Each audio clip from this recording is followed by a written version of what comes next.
रथयात्रा समय पुरी को आसिबे लक्ष लक्ष श्रद्धालु। एथिपाई पूर्वतट रेलपथ पक्षरु 315टी स्वतंत्र ट्रेन चलाइबाकू प्रस्तुत होइछि। यहा पूर्वरु केंद्र रेल मंत्री अश्विनी वैष्णव पुरी गस्तरे आसी यात्री रेलवाई पक्षरु करा जायतिबा प्रस्तुतिर समीक्षा करिसंती। रेलवाई द्वारा रथयात्रा पई निया जायतिबा पदक्षेप उपरे आलोकपात करी रेलमंत्री कहिसंती जे चलित थर रथयात्रा 15 लाख श्रद्धालु आसिबे।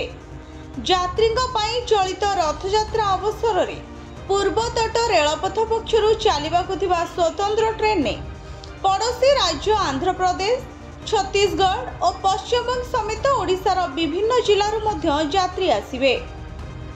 यात्री को पुरी को और पुरी निज गंतव्य स्थली को पहुंचाइबा लक्ष्य रखा जाइछि बोली केंद्र मंत्री अश्विनी वैष्णव कहिसंती। तेबे ओडिशार बादाम पहाड़, बलांगीर पोसी, राउरकेला, संबलपुर, गुणपुर, ब्रह्मपुर, दशपला समेत अन्य गुरुत्वपूर्ण स्थान गुड़िक पुरी सह स्वतंत्र ट्रेन माध्यम जोड़ा जिवो।